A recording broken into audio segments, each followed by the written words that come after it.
Hey guys, how you doing? It's Robert Ott with RainTown Real Estate, and I'm here with my good buddy Jason Gray from New American Funding. How's it going? Good. How you doing, man? Good. Class time.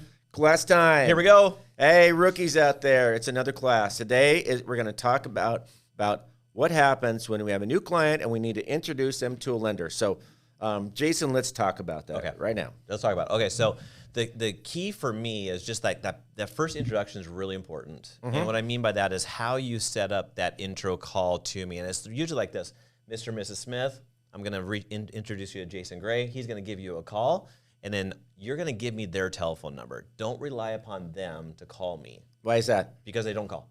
They don't call. They don't call. Why is that? I have no idea. Fear of just talking to me, I think it is. It's just the fear of the unknown. Well, I like to say that that in a transaction, I'm fun, and he's not fun. I'm super fun. I know, but the deal is that shopping that. for a house is fun, but talking to people about finances isn't fun. And so sometimes your new client is going to be a little nervous to do that. That's what it comes down to. They're going to be a little nervous about making that happen. So that's why we have to be. We have to make that introduction and leave it up to you to make that call. To make that call. Exactly. And at the end of the call, I want them so excited that they pick up the phone and they give Rob a call and say, "Get me in a car. Let's go buy a house. Let's roll. Let's make it happen." So many times do I talk to a client and they get off the call with me and they say, "Wow, you made that super easy."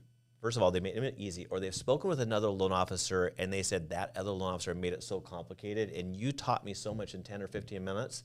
Then I learned from talking to this other person for 2 hours. And I think they're trying to make themselves feel smart. So it's a simple process. So why don't you pretend you're the client? I'm going to ask you a bunch of questions. You're going to role play? We're going to role play. I like to role play. Let's just spitball. So I'm Mr. and Mrs. Smith. You're Mr. and Mrs. Smith. You're Jones? Mr. Smith. Did you call me Jones or Smith? Smith. I was okay. It's all good. All okay. right. Ring, ring, ring. Hello? Mr. Smith? That is Mr. Smith, yeah. Jason Gray, New American Funding. How are you doing? I'm great. How you doing? I have to tell you, I'm a little bit nervous about talking to you, but I'm ready to talk. Sounds good. Robert Ott gave me your number. So give me a little bit of details about what you guys are looking for. What I'd like to do today is I want to walk you through like the buying process, talk to you about your qualifications. Do you mind if I ask you a couple quick questions? Feel free. I'm all ears. Let's Excellent. do it. Thank you, Mr. Smith. I appreciate it. All right. Hey, how much Mr. money Jones. It's No, Mr. Mr. Jones. Mr. Smith. Mr. I don't Jones. know. Whatever. All right. Mr. Smith? Yeah. I don't like Jones. For some reason, I like Mr. Smith. That's good. How much you make per year? I make $100,000 a year. Dude, that's great. Good job. So I want to, every time I'm hearing from them, I want to sort of repeat what they're saying, just so I know what they're doing. What do you do for a living, Mr. Smith? I work at, I don't know, I look at Barnes & Noble. You work at Barnes & Noble and make $100,000 a year. That's a great job. Are you a manager? Yes, I am, as a matter of fact. Do you get bonuses or commissions or anything like that? I get a yearly bonus. Okay, great. How long have you been working for Barnes & Noble? 7 years. 7 years. The reason why I asked this question is a couple things. If they've been with that company for 2 years and they're getting some type of commissions or bonuses or overtime, I want to know that because I need to average that out over 2 years. And if I don't ask that question right now, it's going to get me in trouble later on. Because maybe they only make $80,000 a year and this is a brand new job for them and they're getting $20,000 in bonuses or overtime or whatever it might be, and I can really only qualify them on the $80,000. I need to sort of dive into it and try to figure out what that really looks like. You know what sucks, Jason? What? When you find that out a week before closing. Exactly. We don't want that to happen at all. No, then you find out you don't close and everyone's mad. And you know who they're mad at? They're mad at you. They're mad at you, the agent, because it's your fault. Exactly. 100%. Right? Because that's where they look at it. Yeah, we're the ones to blame. We're the professionals, so we Yeah. got to do it right. So, Mr. Smith, are you Yes. buying this house by yourself or with anyone else? I'm going to buy it with my wife, as a matter of fact. Perfect. Is she employed? No. She's not. Okay, great. It's easy on you. Yeah, let's make it easy. Okay, so sounds great. So what are you thinking about? What's ideal for you for a down payment? What are you sort of thinking about on the down I have payment? 10% down payment. I'm looking at, I don't know, $75,000 in my account. Okay, so you're looking at $750,000 roughly. Something like that, yeah. Okay, perfect. What do you think your credit scores are? I think they're probably about 750. Okay, what do you think your wife's credit scores are? About the same. Hers is a little bit better than mine because, you know, she just is. So here's a caveat, too. I'm asking that question is I want to see what the wife's credit score is because there is certain circumstances where maybe she only has a 620 credit score and there's no reason to put her on the loan. I'll still keep her on title, but I'll take her off the loan because her credit scores affect our overall profile, what kind of interest rate they get. If she's not adding any net benefit, then that's an issue. Yeah. The other thing I'm going to ask Mr. Smith now is, what kind of debts do you have on a monthly basis? Car loans, credit cards, and student loans. I have a new Rivian. Perfect. Do you have a car payment on it? Screen. Yeah, you'll love it. Yeah, I got a car payment. It's $1,000 a month. Okay. Any credit cards or student loans? None. None at all. What about your wife? Yeah, she has a Nordstrom's card, Okay. What kind of balance do you think she has on it? probably about the same as my Rivian. $80,000. Just kidding. All right. So again, back to these questions. I'm trying to dig into what I'm finding out here. So what I've already triggered in my brain is he's making $100,000 a year. He's got a car loan. I don't know what the balance is yet, but that might be a question to ask, because if he only owes $20,000 on it, does it make sense to pay it off and get rid of that $1,000 payment or not? Is it worth it to keep the wife still on the loan because she's got, credit card debt? Do we want her on the loan or not? Maybe she hurts us. We have a down payment that we can play with. We know we got good credit scores. Already in my mind, she's going conventional. There's no doubt in my mind. Now, if Mr. Smith says he's got a 640 credit score, doesn't have much for a down payment, maybe we're going FHA more than likely, right? Right. If they have low credit scores too, and they don't have much for a down payment, are they a veteran? What areas are they looking to purchase in? Does it make sense to go USDA? On USDA loans, I ask additional questions like, how many kids do you have, right? So I'm going through these questions, and slowly but surely, I'm qualifying these people in on this box. And by the time I'm done with this call, I'm already telling them what kind of loan program they're going on. So now we're going to continue on, okay? So we already know income, we know credit, we know debt, we know down payment, we know his job history, we know the wife doesn't work, right? That's right. What cities are you looking to buy in, Rob? What am I looking at buying? What cities? Cities? Oh, I'm looking at buying in, let's say, Seattle. Seattle. Okay, perfect. The reason I'm asking this question is there's other programs in other areas that I might be able to put them under by paying off that car loan debt and seeing what's sort of going on. So I know they're looking to buy in Seattle. Are you looking at a house, a condo, townhome? What are you looking at? Looking at something I can buy for $750. Probably a townhome or small house just on the outskirts of the city, something like that. All right, great. So the reason why I'm asking this question is because if it has HOA dues, it's going to affect what they qualify overall. Because figure $350 a month in HOA dues equates to about $50,000 in purchasing power. So if I qualify you to $750,000, but I'm $350 in HOA dues, I need to say you only qualify for $700,000. These are basic qualification questions we need to go. So I got a pretty good idea where Rob's coming from, or Mr. Smith is coming from. And so Robert Smith. Robert Smith. We'll make it that way. Perfect. So then I go through Robert Smith's information, and now I need to start getting him excited about the home buying process. Certainly. I already know what's going to happen here, right? We already know through this first 5 minutes that I already know what we're going to do. It's surprising to me how easily they divulge this information to me. Right? I'm not asking for their social. I'm not asking for their date of birth. I'm not asking to fill out the loan application yet. I'm just trying to get them to feel comfortable with this conversation. And I want to be quick and easy and to the point, and not too much skimming over the top in regards to those questions. I need to dig into some of these little questions a little bit, but for the most part, just skimming over the top. So now my thing is Rob, has anyone ever talked to you about tax write-offs about owning a home? I have no idea what you're talking about. That's right. So you know how you get a W-2 at the end of the year from your employer? Certainly. I get one every year. Yeah, you get a thing called a 1098 from the lender. And the 1098 form says how much of mortgage interest and property taxes that you take that you've paid into your mortgage. That's a tax write-off. You have your standard deductions, and then you can start writing off these other pieces of information. Now, in doing so, you're going to get back some of your money. You're making, $100,000 a year. You're in the 25% tax bracket. Let's give you credit for 15 cents on the dollar.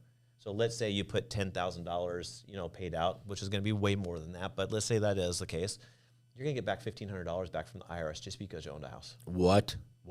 Right? Because now the issue is payment shock, right? Yeah, that's it. The payment shock's an issue because they're not anticipating what that new mortgage payment is going to be. I need to sort of now smooth out what this high payment's going to be, right? That's right. So then I talk about that. Then I say, if you do buy a $700,000 house, do you know your house usually appreciates about 5% per year?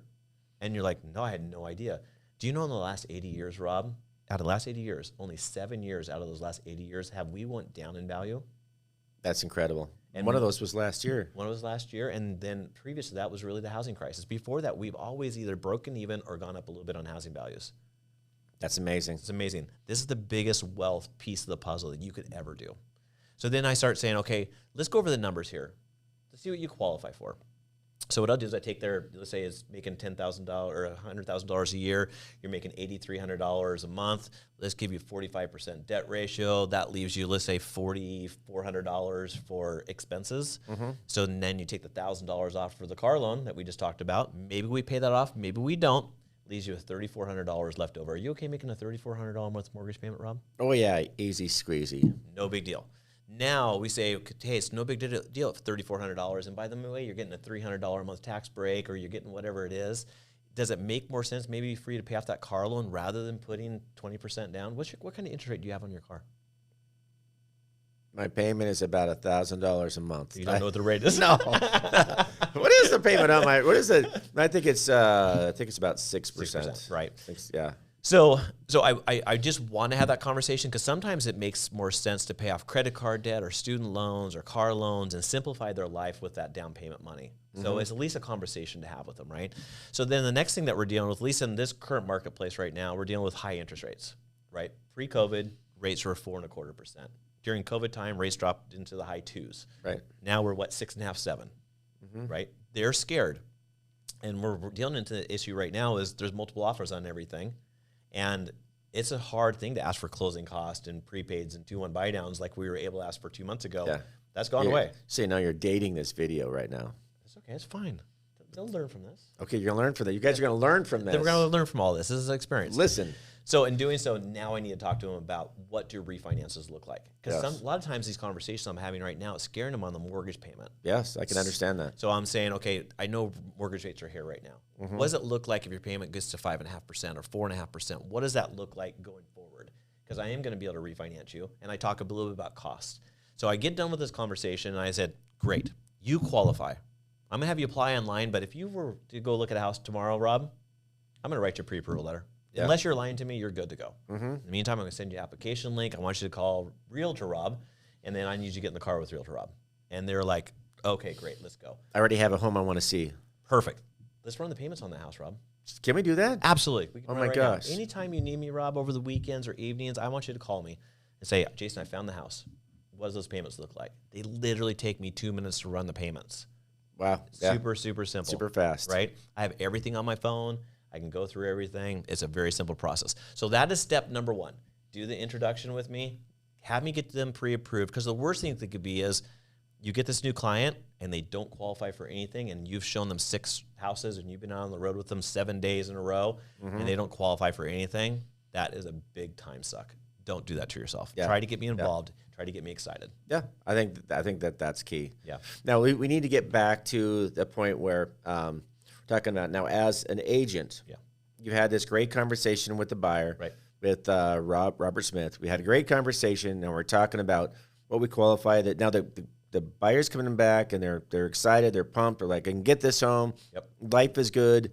Let's make it happen. Now, as an agent, what should we know? What should we when we call you back? What questions should we ask you about this client? Yeah, ask me definitely. How strong I feel about their qualifications. How good did that conversation go? I will be telling you they're going to qualify for a conventional loan, an FHA loan, a VA loan. What do I need in seller paid closing costs or prepays? Do I even need it? How much wiggle room do we have? What kind of conversation did I have with Mr. Smith in regards to how that communication was? Is he talking with another realtor? Right? It's all important. What are red flags I'm hearing or seeing? I need us to work as a team and know we're in it together. We're in it together to win, because the likelihood of that client leaving, if we're both on the same page, goes down dramatically. It's almost zero. Exactly. Right? So we need to be on the same page, go through all that. So so questions, what type of loan? How do I need to make that contract? How many days do I need to close? Is there anything that's concerning you right now? What do I need to help you push with? Right. What are all that stuff is, because you are an advocate for me. If I'm struggling into a transaction, I will CC the realtor and say, hey, Realtor Rob, I just CC'd you on email. I need you to help me push. Because sometimes I need the agent to push. Right. Now, what do you mean by push is, hey, I need those pay stubs. Yes. I need the bank statements. Yes. I need these things. You haven't signed your disclosures yet. Right. Get it done. Yes. Okay. I need to order the appraisal. Pay for the appraisal. That's right. Those little things are needed. So, what's funny? A lot of times they'll say this. The buyers come in and sometimes they think, I don't need to talk to a lender. I am just going to go find a house and then we'll figure it out afterwards. This is what I tell people. I say, hey, Jason, you ever bought a car before? Yep. What'd you do? You went to a car lot, you test drove some cars, and they said, does this look good? Do you want this car? Yep. You say yes, right? Right. Right. And I say, you know what? It doesn't work like that when you buy a house. No. It doesn't work like that, it's right? Totally different. You don't find the house and then find your loan. You have to find the loan so you know what it's going to look like. And it's the only way for you to be competitive is if you have a pre-approval. That's right. You It's don't have just the pre-approval. truth. It's just like there's nothing. That's right. Nothing, so. You got to do that. You have to be strong enough to talk to your person, to talk to your buyers about why they need to talk to a respectable, reputable lender, not necessarily somebody online. No, say away Right? from that. Those guys could have worked at Burger King last week. Trust me, I worked at Burger King when I was in high school. Trust me, you don't want those guys hired. Hey, you were a key employee there. I was a key employee. That's just a long time ago, Key by the way. employee, that's That right. wasn't last week. It wasn't last week, is right. Okay, so let's stop this video right now. Let's go ahead and do our next series, and let's let these guys digest this a little bit. Yeah. Right. Sound Next we're going to talk about the life cycle of loan. We're going to talk about right now that we're in contract. Yep. What happens next? So That's a great appreciate you guys. Look for the next class. See you soon. Bye bye. Wah!